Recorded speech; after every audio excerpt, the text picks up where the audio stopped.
It is a dangerous development, and it's partly been created by President Trump, who has slapped tariffs on friend and foe alike, has said a lot that has undermined the coherence of the NATO alliance and of the interests of the Western democracies. You know, you want to sort out Chinese trading practices, which needed sorting out.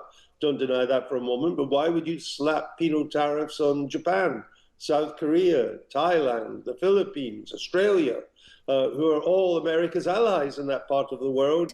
The European Commission President Ursula von der Leyen has said that thousands of European troops could be deployed in Ukraine, and there could even be an American presence.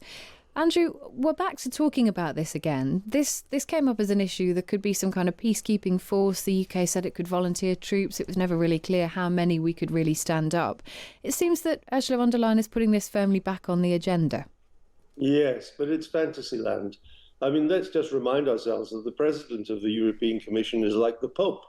She has no divisions to deploy. She has no army at her disposal. The European Union can't do that. This would depend entirely on nation-state decisions, and it would come down to two nation-states, Britain and France. And I think the British military, the British Army in particular, is in no shape or scale to deploy at the necessary skill required.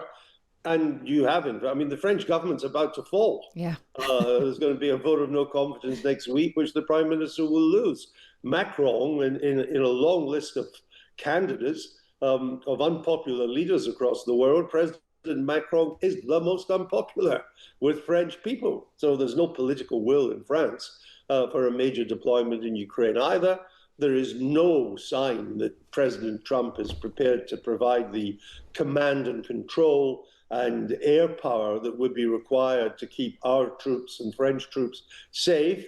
And above all, I may have missed something, but I've not seen a scintilla coming out of the Kremlin that would agree to a peace treaty which in any way involved the deployment of NATO country troops in Western Ukraine. That is Mr. Putin's worst nightmare. Why would he agree to it? He went to war to stop Ukraine ever getting close to the West, never mind joining NATO.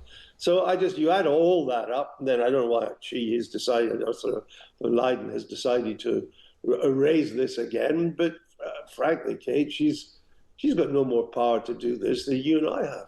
Do you think that's part of the point here? She can't command any troops, but she does have a leadership role. She has a voice, she has a platform. And there is a lot of uncertainty. You've just raised it about what's happening in France and potentially what's happening in the UK here. We're pretty preoccupied with other things. Do you think she's saying this because she's watching what's happening at this conference of leaders like Putin and Xi and Modi and thinking, well, I've got to do something. I've got to say something, even if I can't really achieve it? Well, I think she will be watching that. And it is a dangerous development. And it's partly been created by President Trump, who has slapped tariffs on friend and foe alike, has said a lot that has undermined the coherence of the NATO alliance and of the interests of the Western democracies. You know, you want to sort out Chinese trading practices, which needed sorting out.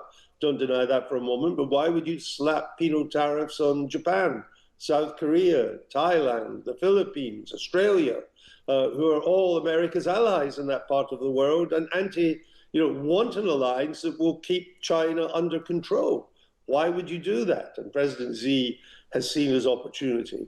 And I'm afraid, at the risk of sounding too dismal, this is the 21st century.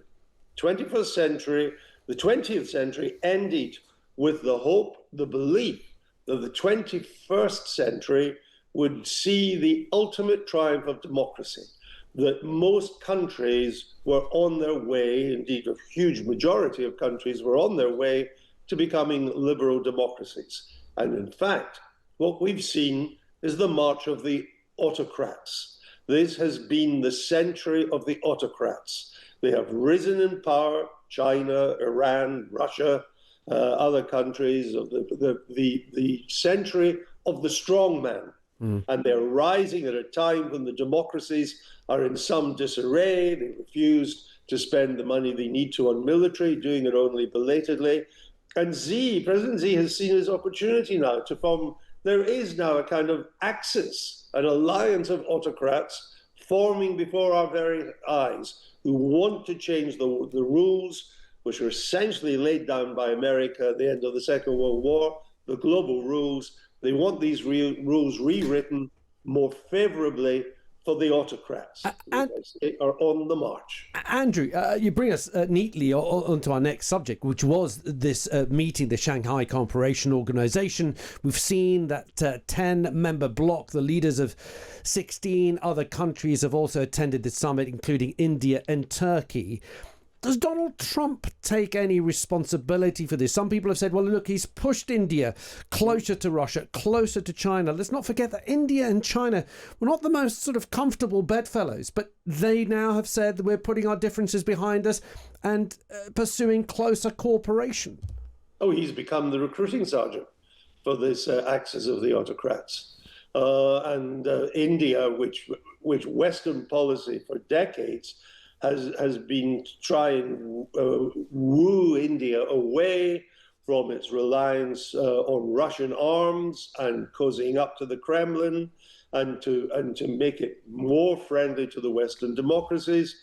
The consequence of Donald Trump's threats over tariffs and all the rest of it has been to not only not woo India away from Russia, but to throw it into the arms of China as well. I mean, that's quite an achievement when you consider that in the area, China's biggest ally is Pakistan, and there is no love lost between Pakistan and India. But there was Mr. Modi standing with the Chinese dictator over the weekend. So these are major geopolitical changes that are taking place, and they're all to our detriment.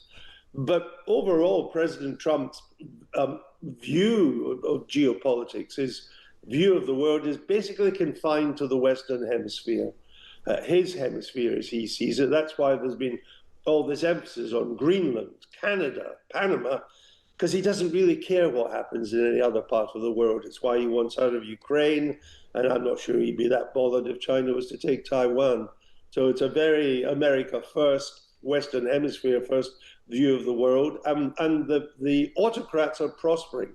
Let us not forget, it is not just Russia which has invaded Ukraine alone. The drones it deploys are made by Iran. The machine tools that have reignited its arms industry are Chinese. There are, and I think people should listen to this because it is almost incredible. There are 12,000 North Korean troops trying to snuff out a European democracy on European land. So, it's a remarkable change. Now, this alliance is not yet like a NATO alliance. It doesn't all operate, and, nobody came to Iran's help when the Israelis were knocking spots off it. But it has acted in Ukraine. It has bolstered Putin's position. And I think more and more it will become more of an anti-American rival, an alternative to the American center of power. Andrew, thank you. It's always good to hear from you. Thank you for joining us this morning. Nice to talk to you both. Yeah, great to have you with us, Andrew. Thanks very much for that.